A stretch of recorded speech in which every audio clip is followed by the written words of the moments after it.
Good morning from here in New York. I'm Joshua Walker with Japan Society. I'm particularly excited for today's conversation. Whether you're waking up early in the morning here on the East Coast or you're joining us late at night in Asia, you won't want to miss today's conversation when we talk about the challenges and the opportunities for U.S. Japan-Korea trade relations. We have an all-star panel, and even more importantly, we have the three most important organizations focused on this region of the world, from Japan Society, Korea Society, and Asia Society. But before I turn it over to our illustrious moderator, who I'll introduce, to remind you, we're going to be talking about how these three countries can work together on shared opportunities, particularly on the economic realm. And the speakers today have a lot to discuss, whether it's the first two visits to the White House, which were Japan and Korea, or whether it's about the COVID pandemic and the economic implications in the Trans-Pacific areas. There's so much to discuss. So my job is to simply thank you all for joining us, to thank our sponsors, including the Japan Society, Citi, and Deloitte, business policy sponsors, Mizuho and Toyota, but more importantly, the Korea Society and then Asia Society's Policy Institute. The last time we did this was right after the pandemic began. I'm so excited that we're able to come together and bring such a meaningful program to you all. So without further ado, let me turn this over to Tom Byrne, who will be moderating. He's obviously the president and CEO of the Korea Society, but he's also a longtime expert in this particular field, where he came from Moody Risk and he focused in the Asia Pacific with a lot of his career. So with that, Tom, let me turn it over to you and say thank you again for this great partnership. Well, thanks, Josh. It's great to see you, even though I'm looking forward to seeing you in person one of these days. We've started to open up, actually, here at the Korea Society. The Korea Society is very happy to partner with the Japan Society and the Asia Society, the Asia Society's Policy Institute. And we're also grateful for our supporters, namely the Korea Foundation and a number of large corporations as well.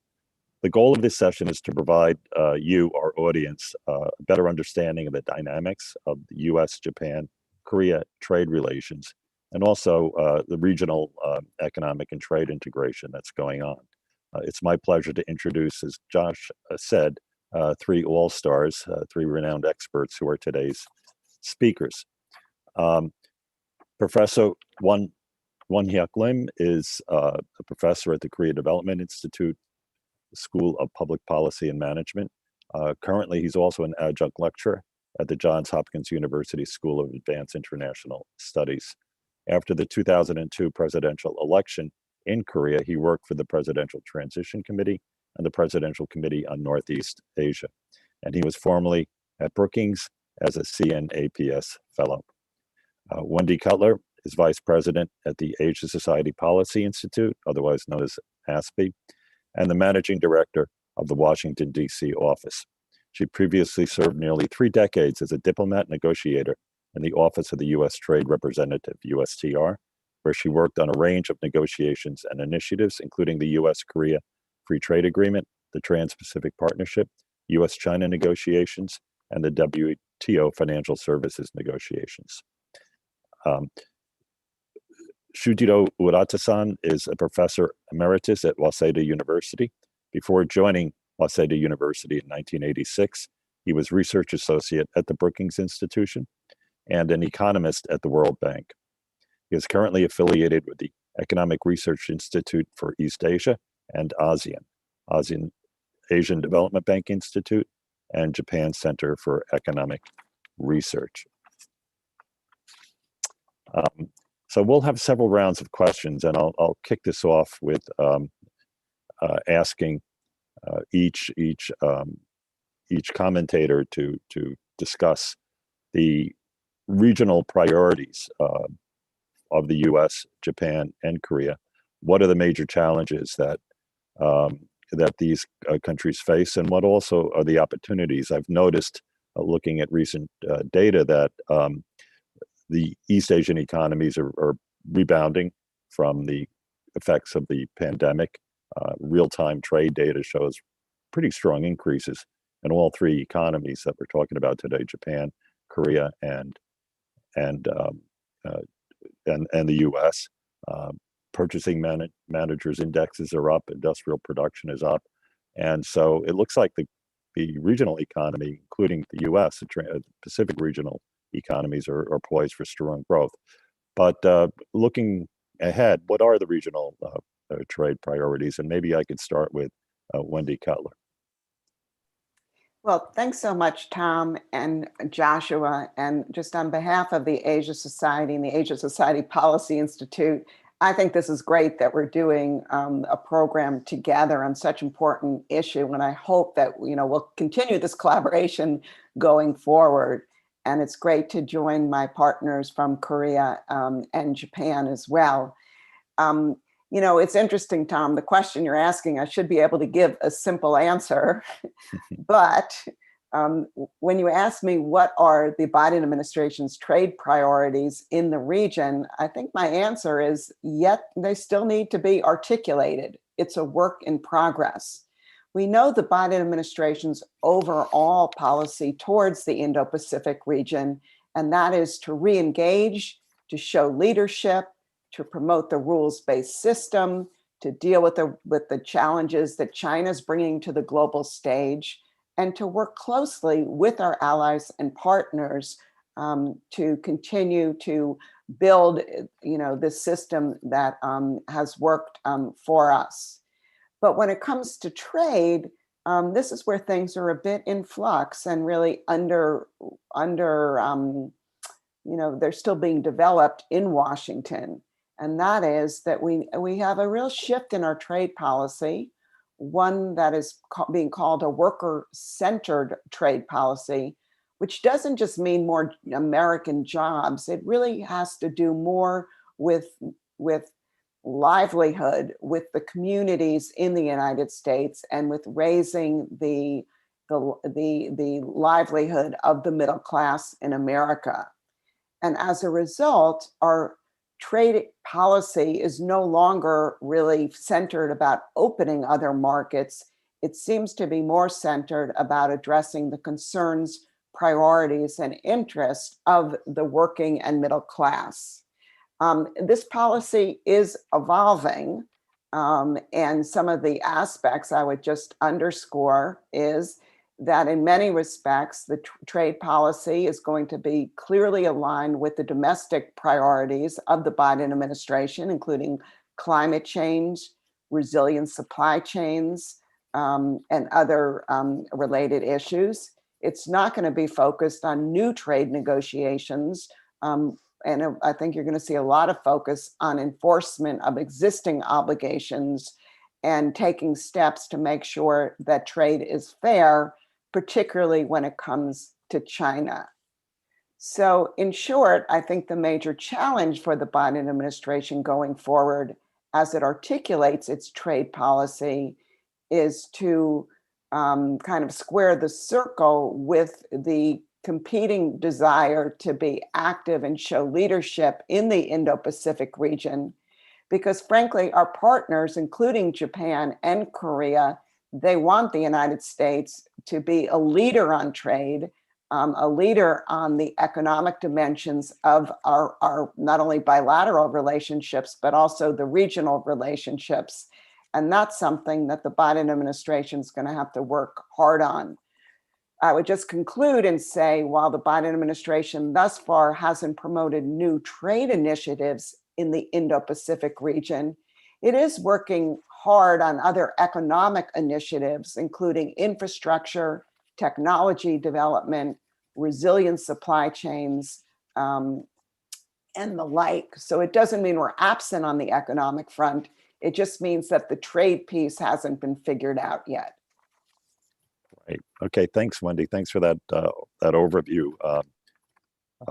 So the Biden administration is new, so hopefully this will be formulated some coherency in the near future. And then Professor Urata, what's the perspective from Japan? Okay, first of all, I'd like to thank the organizers for inviting me to participate in very important seminar. For Japan, I think the most important objective of its regional trade policy is to establish a free and open, transparent, rules-based trading system in the Asia-Pacific and the Indo-Pacific regions. Establishing such a trading system is the responsibility of the World Trade Organization, WTO, but the WTO has been able to play that expected role, mainly because of the differences of the opinions among WTO members. Under such circumstances, Japan considers that regional trade agreements or free trade agreements, FTAs, such as the Comprehensive Progressive Trans-Pacific Partnership, CPTPP, which is a successor to the TPP, and the Regional Comprehensive Economic Partnership Agreement, RCEP, or we call it RCEP, they can play an effective role in establishing free and open trade environment. And Japan is a member of these two so-called mega FTAs. CPTPP involves 11 Asia-Pacific countries, such as Australia, Canada, Mexico, and Singapore and Vietnam, while RCEP involves 15 East Asian countries, including Korea, China, ASEAN, Association of Southeast Asian Nation member countries, and Australia, and so on. And CPTPP entered into force in December 2018, while RCEP was signed in October last year, and now in the process of ratification. And I'd like to point out several challenges for the CPTPP and RCEP. As for CPTPP, 7 countries so far ratified the treaty, but the 4 countries are still in the process of ratification. These 4 countries are Brunei, Chile, Malaysia, Peru. And I'd like to see the ratification by these countries as soon as possible. United Kingdom officially applied to join the CPTPP. And I'd like to see Korea to join CPTPP. And although Wendy told us that the US is not likely to maybe come back to TPP or CPTPP in the near future, but I'd like to see, or the Japan like to see US to come back to this. And I'd like to point out several challenges for this RCEP. One is India.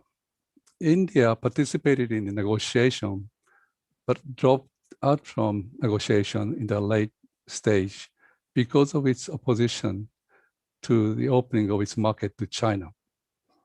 China is very competitive. And Japan like to see India return to the RCEP. And another challenge for the RCEP is to monitor the compliance of the rules by member countries once it is in action. It's still in the process of ratification.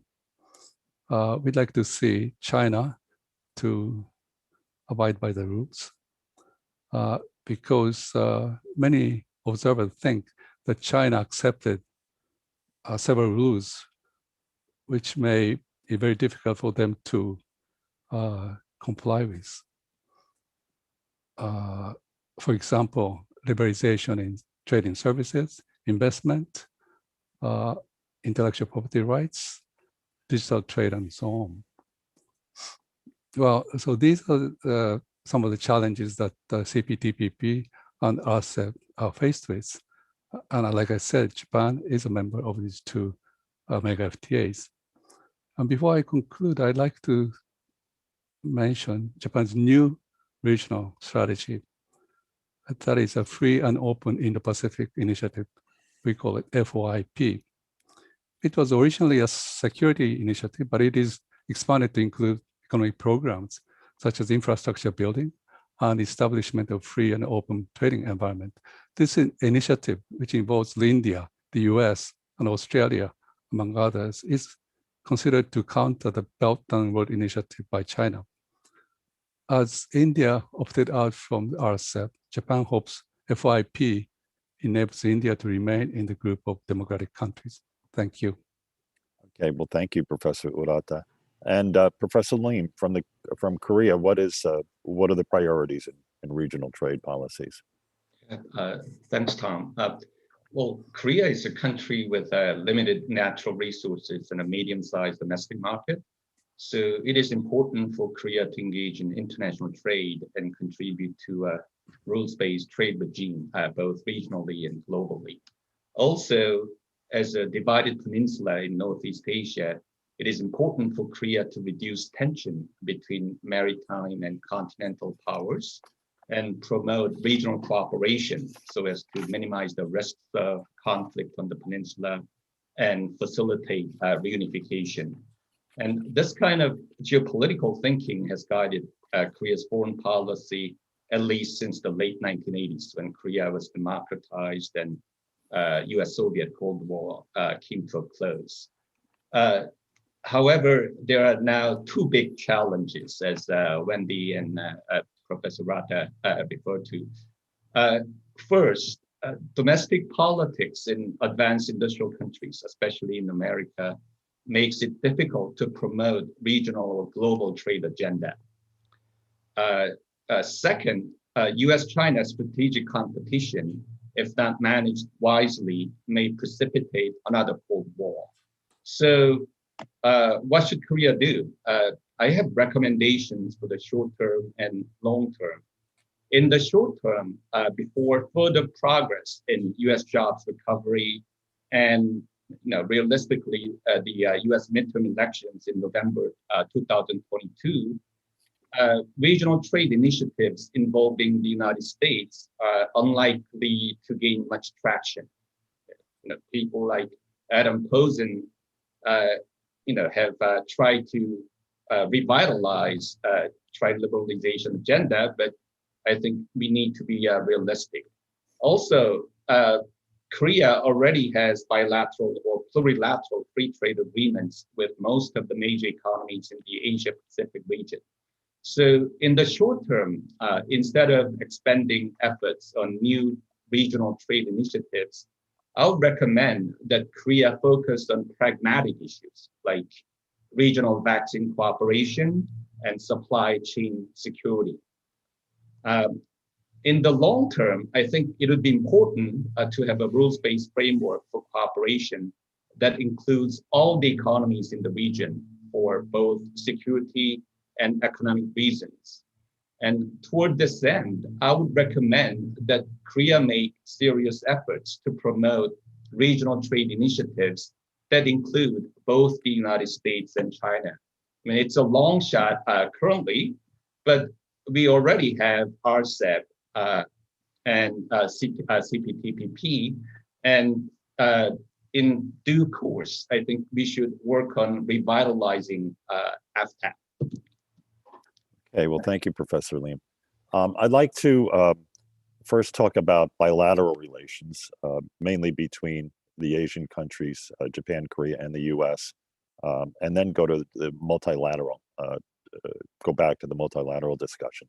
So with the bilateral, the U.S. trade merchandise was $679 billion in 2020. And of that, Japan, the bilateral imbalance with Japan was 57 billion. Japan had a surplus, and Korea only 20 billion. By the way, China was 310, so it's most of it billion. But even though Korea and Japan's are much smaller than China, the U.S. Treasury Department continues to maintain Japan and Korea on its monitoring list of major trading partners that merit close attention to their currency practices. So my question is, in general, how much is this really an irritant to smooth trade relations? And second, more it's a policy question. The more basic question is, are these the underlying causes of the trade imbalances, are they from trade practices, unfair trade practices, or is it really macroeconomic forces in the U.S. that produce these perennial large trade imbalances? So with that, maybe I could go to Professor Lim for your comments. The Korea-U.S. trade relationship. Right. I actually checked the figures, but the cited figures are somewhat misleading.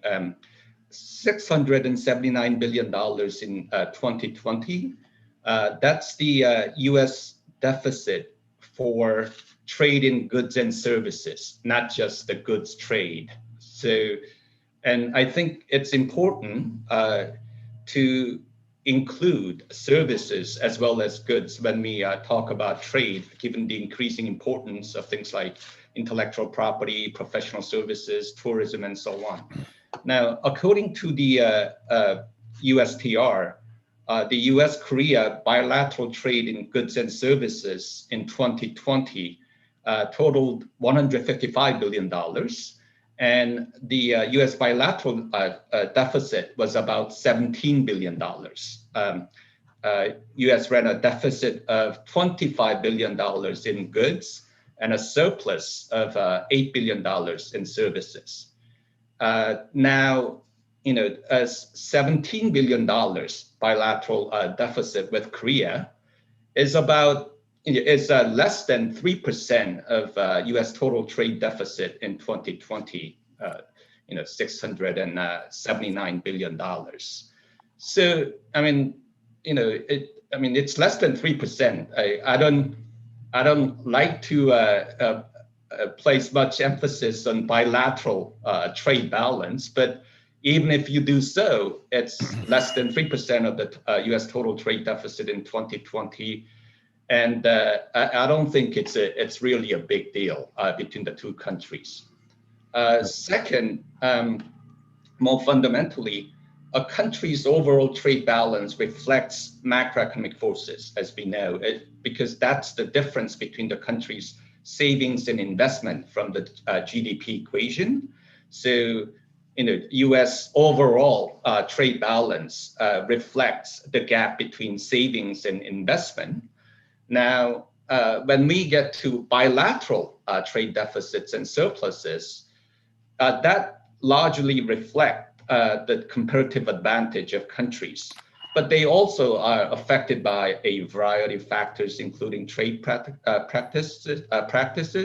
So overall, I would say U.S.-Korea bilateral trade in goods and services is in good place now. Right. Okay. Thanks for the clarifications on that. And Professor Urata, what's your take on this, the trade imbalances and this monitoring list that the U.S. Treasury maintains?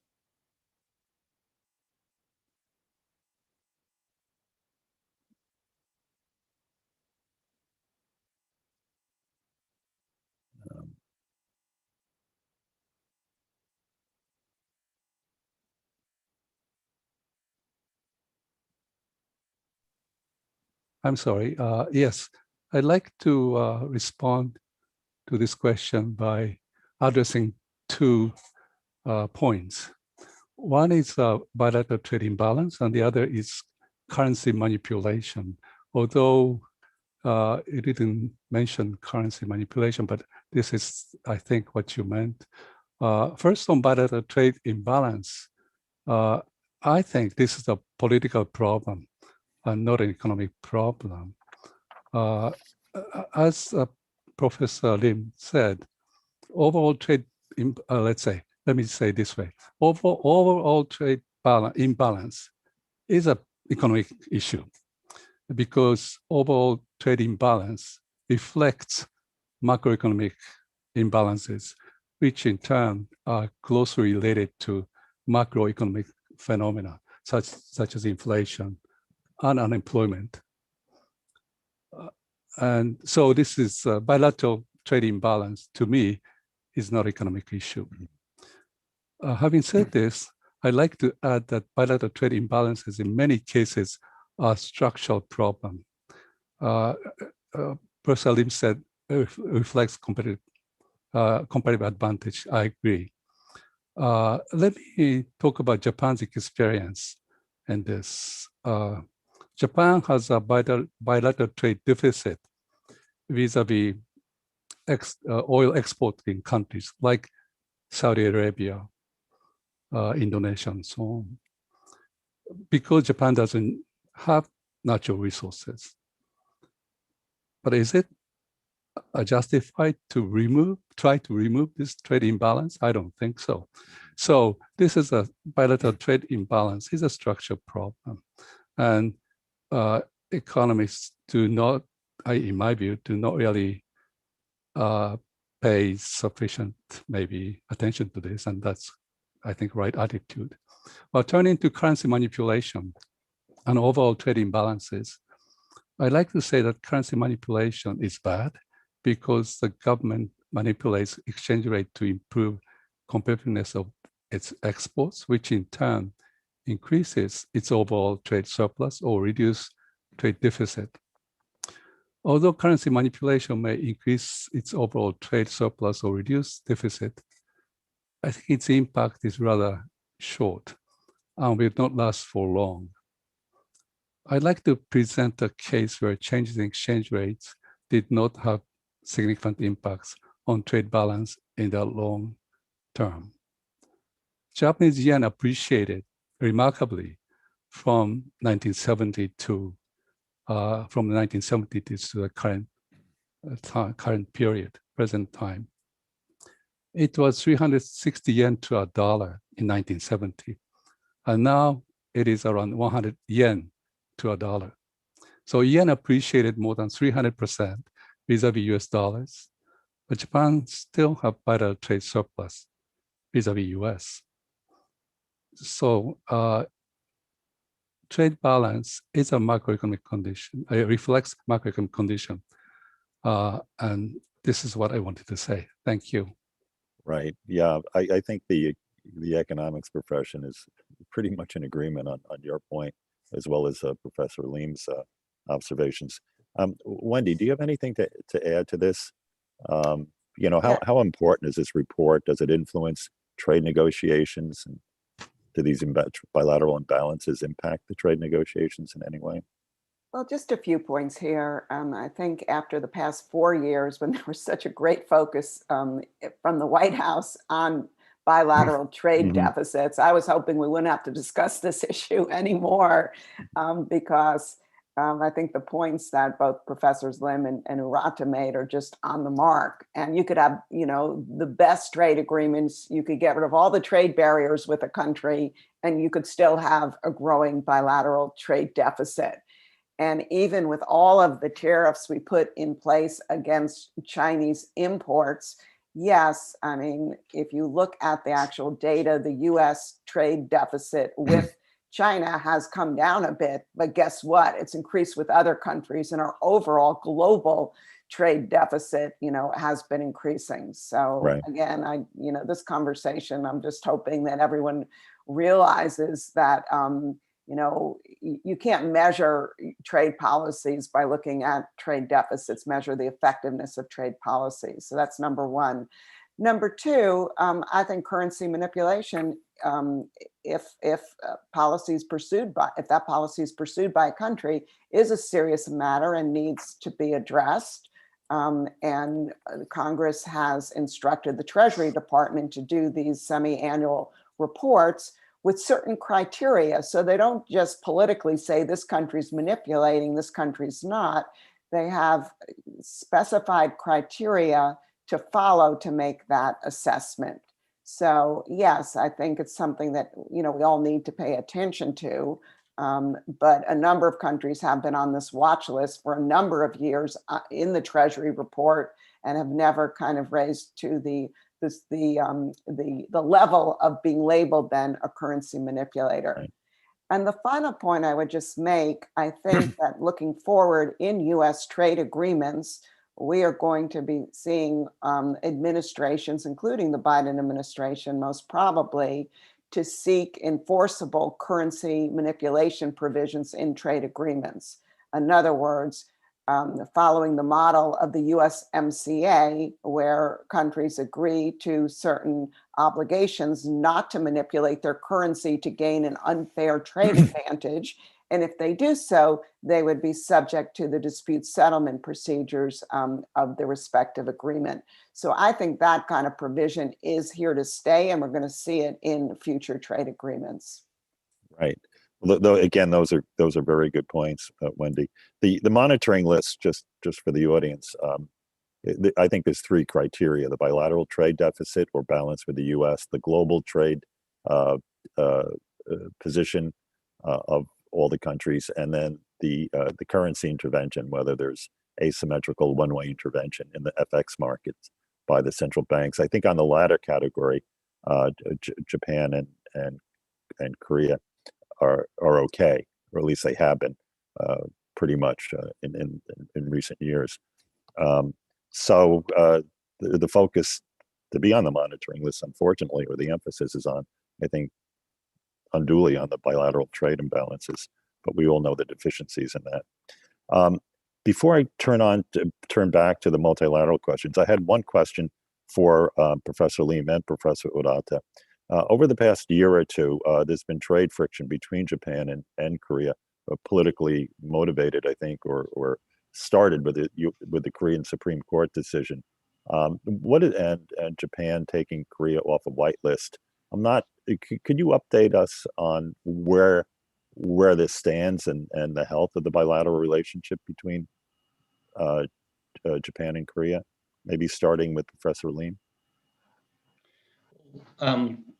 Going back to the Korean Supreme Court decision, it differentiated between compensation for unpaid wages, pensions, and so on, which were covered by the 1965 agreement between Korea and Japan, on the one hand, and on the other, solatium for the pain and suffering of forced laborers, okay, which was not covered by the 1965 agreement between Japan and Korea. So the Korean Supreme Court ruled that Japanese companies like Mitsubishi and Nippon Steel should pay solatium to forced laborers.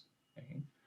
Now, initially, at least Nippon Steel was willing to pay the solatium, even though they weren't, completely happy about the decision. But it is my understanding that the Japanese government persuaded the Japanese company to against it, basically. So this kind of state of limbo continued, and then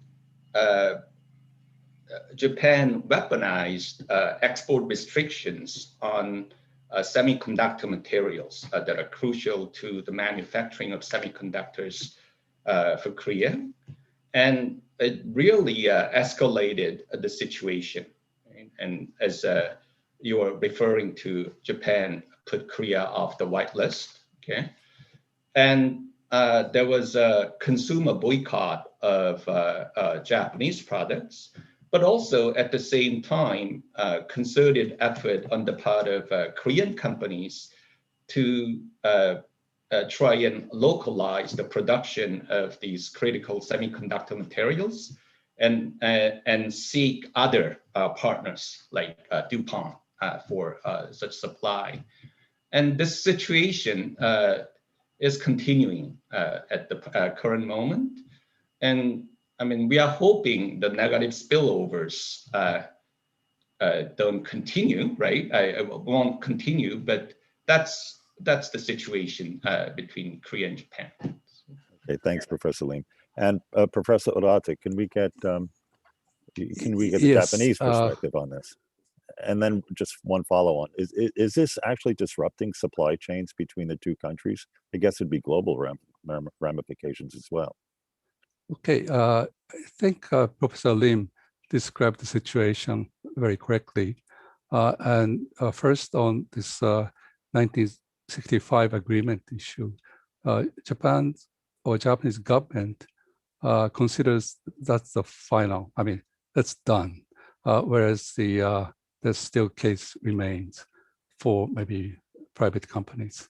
And I think that's the Japanese government position toward this issue. About the export restriction, first on the impacts on supply chains, when I talk to, say, Japanese companies, which are, of course, which are suffering from this because they were not able to export products to Korea. But according to the information that I obtained, now it's back to normal, so to speak. So it's not really affecting that much.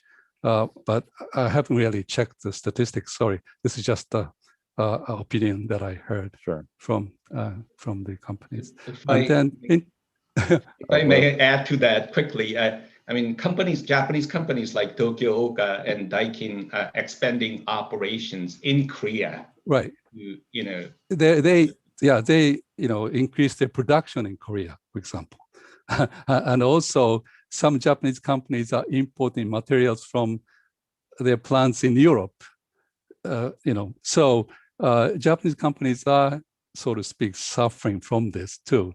They have to pay extra cost to supply their products to Korea. But again, so maybe this disrupted supply chain kind of, in several months or so, but now it's back to, I wouldn't say normal, but it's coming back. And what I understand is that Korean government has taken this case to the WTO. Is that correct? So we are still waiting. We meaning Japan and Korea are waiting about the panel's decision. I don't know when it is coming. Having said this, I wanted to see more kind of maybe formal or informal communications between two governments, maybe to deal with this kind of dispute. Taking this to, court, so to speak, or the panel or WTO dispute settlement mechanism in one way, and we have to accept the decision. But in addition, I wanted to see more, intensive communication between the government. This is something I wanted to say maybe in the question that I think he'll be asking, not just on specific case, but, more bilateral relationship between Korea and Japan in general. So for now, I think this is what I wanted to say. Okay, well, hopefully this contentious relationship, these tensions, will be worked out. Turning to another contentious relationship, bilateral relationship, China. It's hard to talk about regional trade without talking about China. But before I get on to this question, which I'll address to Wendy Cutler, I'd like to remind the audience that if you have a question for our speakers, please send the questions in now to policy@koreasociety.org, and Korea Society is all run together. So it's policy@koreasociety.org. Hey, Tom, if I can just you want to offer a couple sure. of comments on these previous comments. Sure. Number one, I would point to the fact that this dispute settlement case in the WTO, this could be settled in a very short time between the parties if the political will was there. It's not a legally complicated case. It's more kind of a political move. And I would hope that both parties could find a way to kind of sit down and settle this case. Second, I would just point to the language stressing the importance of trilateral cooperation in broad terms, both in the joint statements issued by President Biden and Prime Minister Suga when he visited Washington, followed by also appearing in the joint statement by President Biden and President Moon when he visited Washington about 10 days ago. I think this administration, unlike the previous administration, is going to be a little more involved in trying to encourage trilateral cooperation.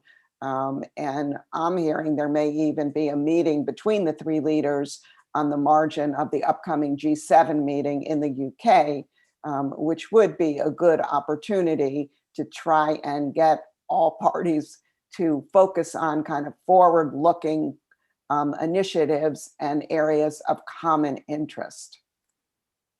Okay, well, thanks, Wendy. That would be a constructive solution, hopefully, or that will lead to a constructive solution, the G7 meetings. So turning to to the China-U.S. trade and maybe relation, and maybe we could talk about Japan versus China, Korea versus China. But the Biden administration has maintained the Trump tariffs, and the Trump tariffs are, I mean, 66% the data that I've seen. I'm using 66% of imports from China into the U.S. are covered by these tariffs, and Chinese imports from the U.S. like 58% are covered by tariffs, and the tariffs are 21%, so they're pretty high. The studies that I've read is that the tariffs are, to the American consumer and importers, are costly, counterproductive, and I think Professor Urata mentioned Adam Posen, at the head of the Peterson Institute of International Economics. He just calls them outright stupid. So why is the Biden administration maintaining these tariffs where a lot of other Trump policies were reversed almost on his first day in office? Well, I mean, I think it's obvious. I think that there is kind of an overwhelming growing public sentiment in the United States that China is an unfair trading partner. We've taken action against China with these tariffs. And even though if they're hurting US interests, I think the view is by the administration that they need to review these tariffs and see if they're effective, but also to figure out the conditions under which they would lift the tariffs. I think they'll be under a lot of congressional scrutiny to show what they've gotten in return for lifting any tariffs.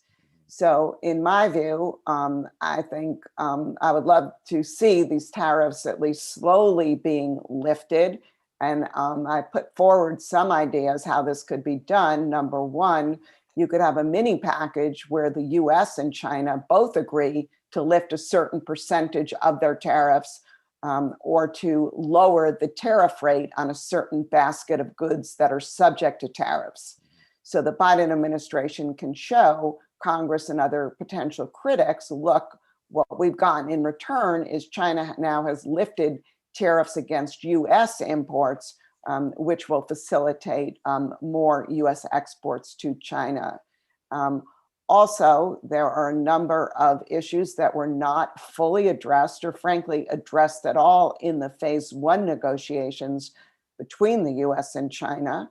So if progress were being made in discussions between the US and China to address some of these practices and some of these barriers, I think that would provide a rationale for lifting these tariffs. But one thing I've learned throughout my career, it is so much easier to impose tariffs than to lift them. And that's one of the reasons why before anyone imposes tariffs going forward, I think, there's a lesson to be learned here. And it's not just the China tariffs. I mean, look at the steel and aluminum tariffs as well, which are hurting many US industries that use steel, including our automotive industry.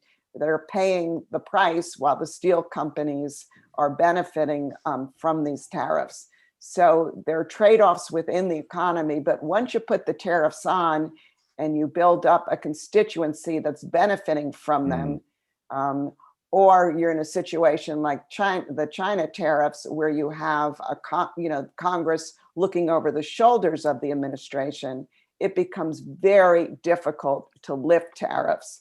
I would just conclude by stressing that I'm hoping the Biden administration will reinstitute the tariff exclusion process for China tariffs. This process whereby US companies and other stakeholders could apply for temporary exclusions to the tariffs has expired. And I think as long as the tariffs look like they're going to be in place for a while, we really need to get that process back in place. And I think that would lessen the blow to certain US companies, workers, and other parties that are really suffering from these tariffs. Okay, thanks, Wendy. So it's a very difficult political situation. And I also note that China's commitments under the phase one trade agreement are also lagging. So perhaps this will make it difficult too to find some sort of constructive solution that makes economic sense. From my perspective, overall, I think China is making, serious efforts to implement the obligations of the agreement. They are falling short of the purchasing obligations, Right. but many of us thought from day one that those obligations, those targets were totally unrealistic. Okay. And frankly, the ability to achieve those targets in a COVID world, I think has just even become more complicated. But particularly if you look at Chinese imports of US agricultural goods, I mean, they are skyrocketing now. And at least in that sector, China's getting much closer to fulfilling its purchasing commitments. Right. Okay. Thanks, Wendy. Turning to Professor Urata, what are there political tensions in the Japan-China bilateral trade relationship? Well, not a trade relationship, I don't think. Of course, we have, frictions in other areas, but as far as trade is concerned, I don't think we have serious trade disputes between two countries. Okay, well, that's good to hear. And Professor Lim, political tensions within the Korea-China bilateral trade relationship. Could you offer observations on that? Well, back in 2004, there was some tension between Korea and China over the ancient kingdom of Goguryeo. Goguryeo is part of Korea's history and so on. And two countries managed to work out, something. And more recently, over the deployment of THAAD, the missile defense, there was retaliation from China, and some of that is continuing. I mean, the legacy effect on tourism and so on is continuing on top of COVID and stuff. But overall, trade relations between Korea and China are in good shape, I would say. Okay, good. Can I just come in a minute? Yeah, sure, Professor. This is not the trade disputes per se, but maybe this applies to Korea too. Japan thinks that our dependence on China is too much. So, partly because of COVID, we realize it is very important for Japan to reduce its economic or trade dependence on China. So, Japanese government introduced some measures to kind of help Japanese companies to diversify their production sites away from China. Maybe some coming back to Japan, some going to other countries like Vietnam. So that is the, I think, issue which Japan and Japanese companies and Japanese governments are faced with at the moment vis-a-vis China. Okay, good. I think we'd go on for a long time, but I do want to get to the multilateral part. What's the relative significance of the CPTPP, the Comprehensive and Progressive Trans-Pacific Partnership, if I got that right, and the other big acronym, the RCEP, the Regional Comprehensive Economic Partnership? Superficially, I noticed RCEP is new. TPP seems to be a more robust trade agreement, at least my impression. But RCEP includes China, and CPTPP does not include China or South Korea, for that matter. So, which one of these organizations will take the lead in developing trade and institutions and regulations that govern trade in Asia? And maybe I could start with Professor Urata on this, since Japan is a member of both agreements. As I said earlier, CPTPP or TPP is in action now.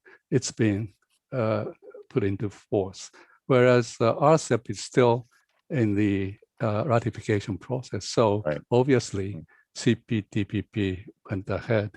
And in terms of, say, quality of agreements, here again, CPTP is higher in a sense. It covers more than what RCEP does. For example, state-owned enterprises is a very important, maybe serious issue for China, for other countries too. CPTPP has a chapter on state-owned enterprises, whereas RCEP doesn't. So this is just one example. And in terms of tariff elimination, trade liberalization, here again, CPTPP almost say 99% of the tariff will be eliminated with some grace period, whereas the RCEP has a lower tariff elimination scheme. So obviously, CPTPP is maybe ahead in terms of quality, timing, and so on. So that's how the relationship between these two. Having said this, I like to say it is important for East Asian countries to have RCEP because, like you said, China is in it. And many countries like to see China comply with the commitments. And this is maybe one possible way to deal with some of the so-called unfair trade practices like IPR and so on. So again, both are important, but in terms of quality and timing, CPTPP is ahead of RCEP. Okay, thanks. And Professor Lim? Yeah, in October 2015, in his statement on Trans-Pacific Partnership, TPP, then President Barack Obama said, I quote, when more than 95% of our potential customers live outside the United States, live outside our borders, we can't let countries like China write the rules of the global economy. We should write those rules. And President Obama added and defended and promoted the TPP as an agreement that puts American workers first and will help middle-class families get ahead. So, the worker-centric, middle-class-centric trade agenda, at least in rhetoric, was in place in October 2015. But as we all know, Trans-Pacific Partnership did not receive enough support from both Democrats and Republicans. And Donald Trump withdrew the United States. President Trump withdrew the United States from the agreement in 2017. Now, as Professor Urata mentioned,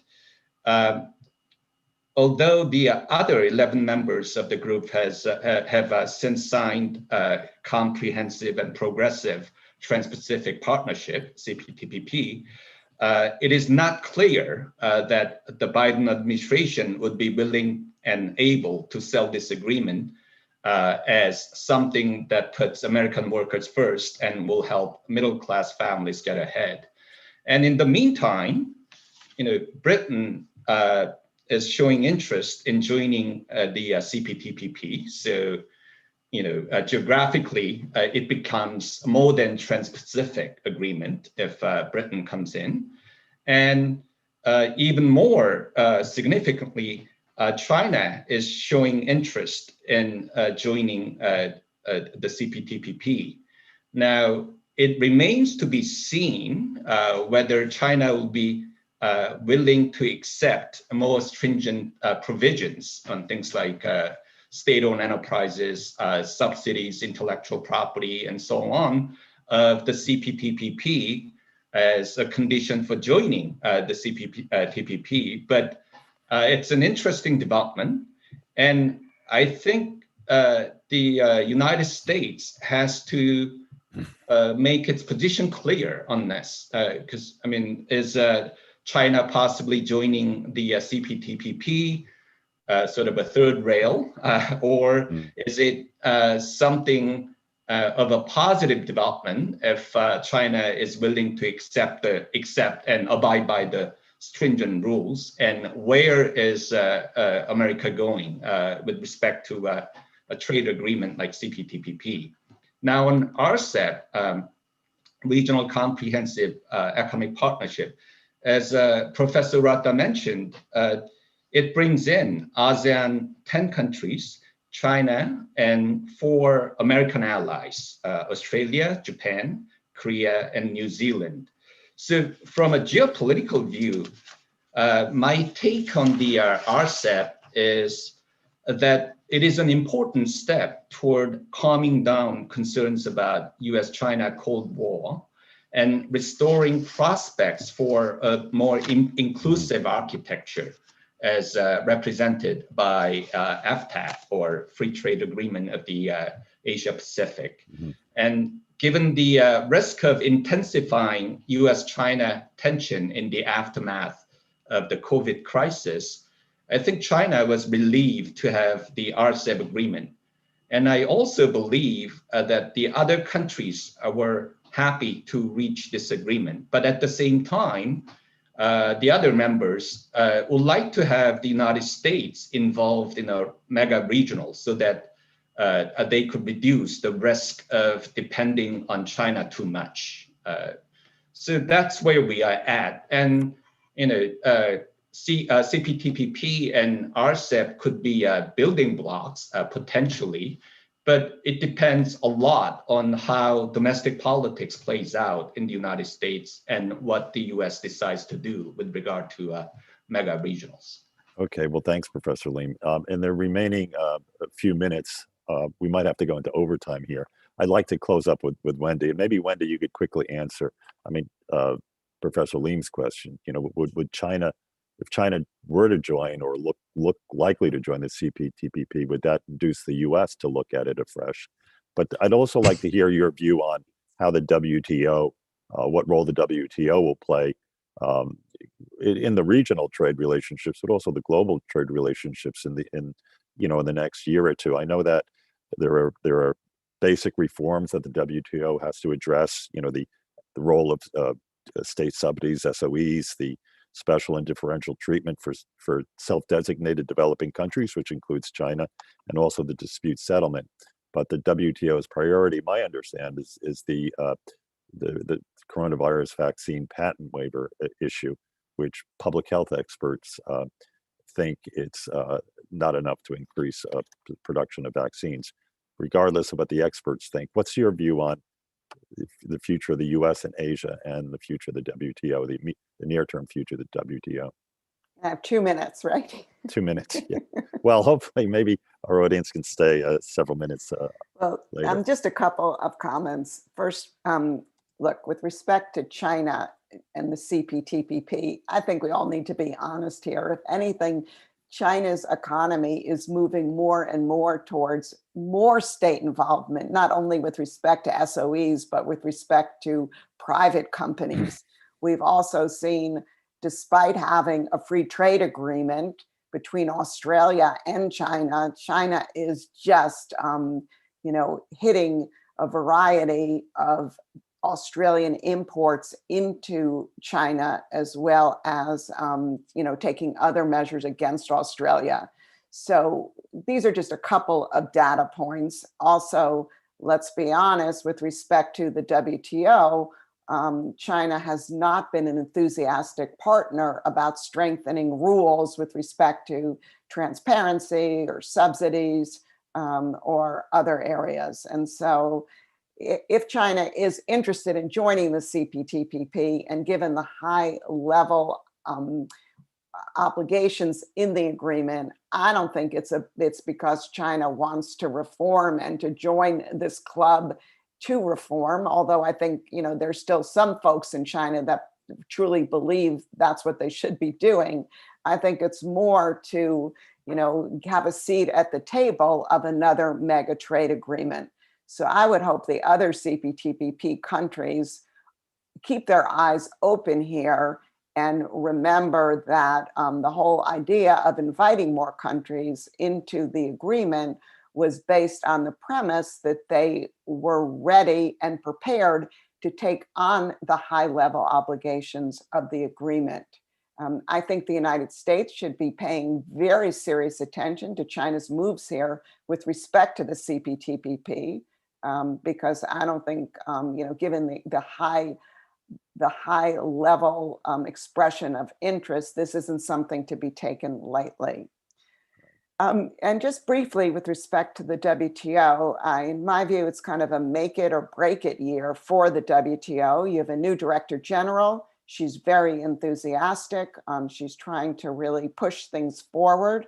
You have a new U.S. TR with the U.S. now, after 4 years, being constructively engaged and taking a leadership role in the WTO. And you have an upcoming WTO ministerial in November, hopefully, which will be an action forcing event for some real deals to be made.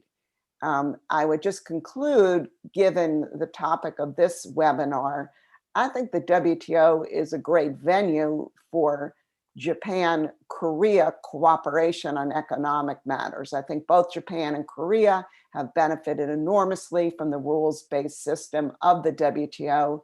They have a lot of common interests, whether it be e-commerce or other negotiations. So I would hope that this would be an area where we could see Japan and Korea, cooperating closely going forward.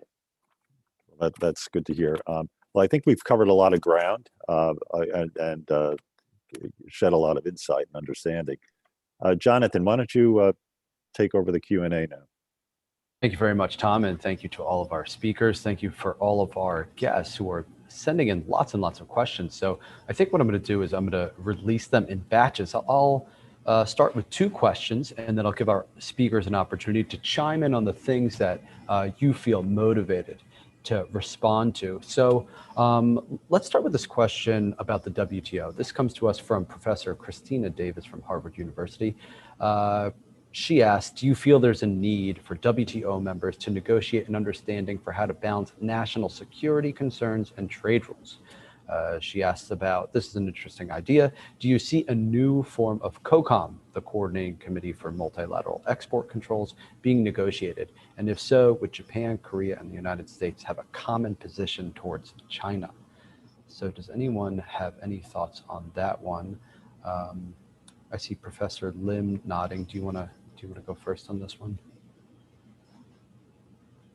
Yeah, on like security issues, I mean, we should recall that the Trump administration justified the steel and aluminum tariffs on the basis of national security grounds, right? So basically, the argument was that steel and aluminum industries are critical to national security, and the current domestic capacity utilization in those industries is not up to the target level, consistent with national security. So we are going to put tariffs or quotas on these critical products. That was the argument. And I mean, before this, use of national security argument for tariffs and quotas was avoided based on sort of a gentleman's agreement, not due to the provisions in the WTO. There's a provision for justifying tariffs and quotas based on national security, but most major economies didn't use that provision so readily. So I think it would be important to try and specify the criteria for the use of national security argument for trade restrictions, because once you justify tariffs on steel and aluminum like that, you could use that argument for automobiles. You could use that for, I don't know, critical chemicals and so on. So there has to be some movement on that. On COCOM, I mean, that kind of brings back the good old Cold War days, and at least up to this point, Korea has been trying to, given the narrowing technology gap, and in some areas, China has already surpassed Korea in terms of technology. Korea is very sensitive about guarding its technology edge. And it would be important to try and try and maintain that kind of technology edge. But if you are going to have, whole COCOM list of, large areas of technology that could have both civilian and military use, that could be a very complex matter. So, Korea hasn't gotten to that, debate yet. So, Understood. Yeah, let's turn to Wendy. If I can just add on the WTO and the national security exception, I couldn't agree more that there's, been abuse of this provision, not just by the United States, however. I mean, China uses national security a lot to justify restrictions with respect to the internet and other technology areas. And so I agree with a lot of what Professor Lim said, but the one thing I'd be very, very skeptical, and I think would add an enormous hardship to the WTO, would be to ask the WTO to kind of negotiate new parameters for the use of national security. The WTO negotiating plate is full. They're having a hard time negotiating on an issue like fish subsidies, where which has been under discussion for 19 years, and maybe we'll see an agreement this year. And what I would like to see is we kind of go back to where we were. And you mentioned this kind of gentleman's agreement, maybe I can call it a gentle person's agreement, whereby, countries just agree to, restrain their use of this provision. But to ask the WTO to renegotiate the national security provision, I fear could almost lead to the demise of the WTO. Can I just add to what's been said? Yes, I think it'll be too much or too difficult for WTO to deal or define what national security is, or national security exception is. Having said this, I think these discussions or debates on national security go on. Say among democratic countries, maybe U.S. can lead discussions, involving Japan, Korea, Australia, and so on, and then they can maybe set their own rules on national security. What I'm trying to say is it's very difficult for China to come in and to join U.S.-led group in defining national security. So maybe, in the end, it'll be a kind of national security definition or rules among democratic countries on the one hand, or maybe similar arrangement among China and China-led groups. And there will be, maybe it's very difficult to have a global definition or global definition of national security. Thank you. That's a good point. Hey, Jonathan, we're into overtime. I hope Wendy and Wonhyuk and Shujiro have time to answer maybe another question or two. How are we doing? I see nods from all of our speakers who are incredibly gracious, and our YouTube audience is sticking around too. So thank you, YouTube audience. So let's keep going. So what I'll do is I'll ask this next batch of questions all at once. I'll tell you 3 questions, and then I'll go one at a time, and you could tell me which ones you'd like to respond to. Feel free to respond to as many as you'd like. Okay, so let's start with a question from Jennifer Boone.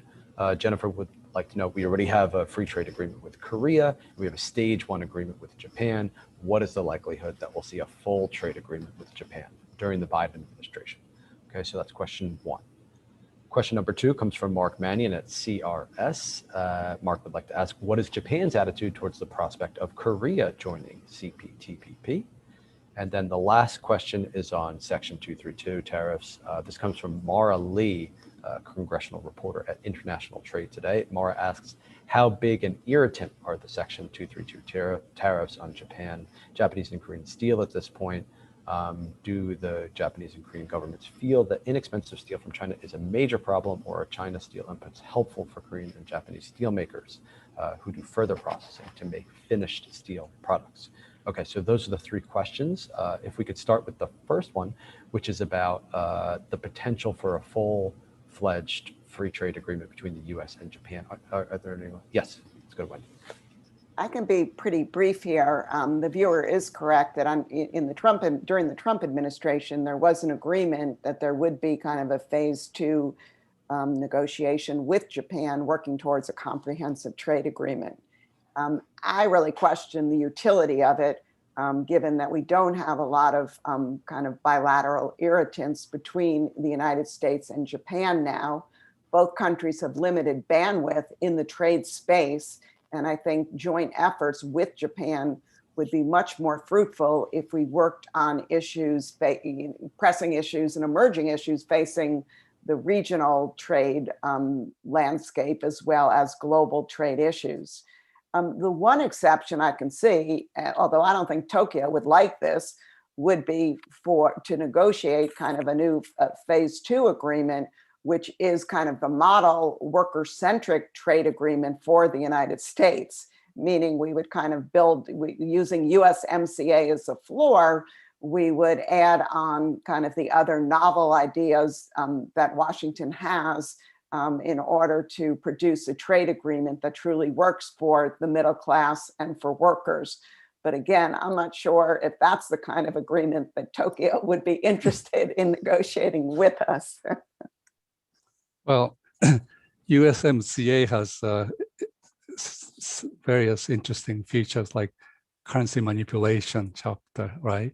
And then I think you cannot really negotiate with China. But although Japan and China already has a RCEP, so that doesn't apply. I mean, that kind of clause from USMCA doesn't apply to Japan and US. But from Japan's side, what Japan wanted from the U.S.-Japan trade agreement is automobile, as Wendy knows, because U.S. agreed in the TPP that the U.S. will remove or reduce tariffs on autos, but U.S. Didn't offer that in the U.S.-Japan trade deal.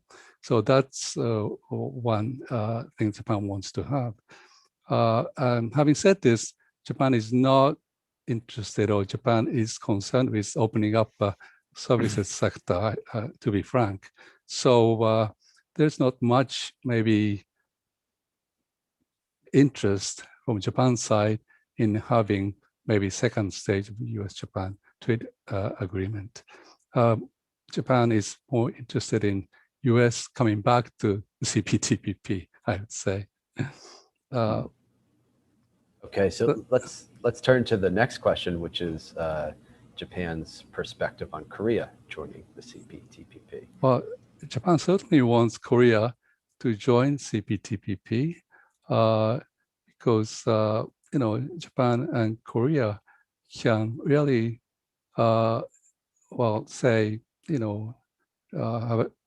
can gain benefits from having, say, Korea into CPTPP for various reasons. Say, CPTPP has a very high quality rules, digital trade, and so on. And if Korea joins CPTPP, as you may know, China, Japan, Korea are negotiating CJK trilateral FTA. And in that FTA, what I like to see is high quality rules, like a digital trade. So if and when Korea joins CPTPP, Korea and Japan get together to kind of, put pressure on China on these rules. So again, if Korea joins CPTPP, Japan and Korea can be more cooperative, and then they can maybe achieve economic gains. So I think that's what I want to say about Korea joining CPTPP. Great, thank you.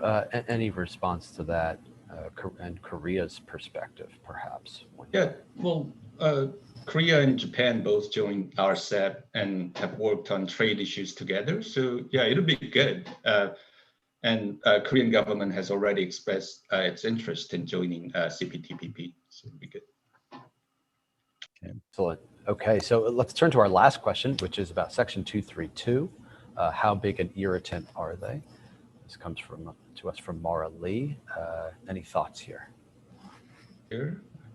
Well, I mean, Korean steel producers are not happy about it, but at the same time, they understand the lobbying power of the steel industry in the United States, and also the upcoming midterm elections in the United States. So it'd be good if these tariffs could be phased out, but realistically, Korean companies don't see them being lifted, this year, really. So yeah, so that's where we are. Yes, I think I have the same opinion on this tariff for national security reasons. But I guess Wendy said earlier, protection doesn't really lead to a good solution in this case. What I'm trying to say that, protection is given to, of course, to protect steel industry, hoping that steel industry will come back competitive. But that doesn't happen. What we need is the structural adjustment, so to speak. What we need, maybe in the medium to long term, is to shift, steel workers from steel production to more productive activities.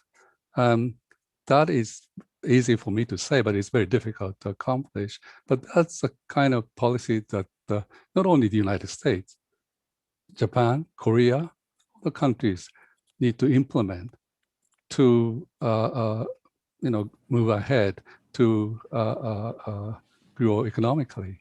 And I think that's a message I wanted to give to the U.S. Policymakers. I'm sure that they understand, but it is very difficult to do it. But this is something they have to do. Thank you. So thank you. Ms. Wendy Cutler, any final thoughts? Yeah, I would just conclude and say that to lift the tariffs, the United States is going to need to show that they're working with others to address the problem, which is Chinese excess capacity in the steel and aluminum sectors and other sectors as well. And so I would hope that we could work with Korea, Japan, Europe, and others to really pressure China to deal with its overcapacity problem in steel. And I think that would pave the way towards the US lifting. And I'd go back to what I said earlier, easy to impose tariffs, hard to lift them, and to lift them, you need to show what you got in return. And with respect to steel, let's go back to the reason why we imposed the tariffs in the first place was to deal with global overcapacity by China. As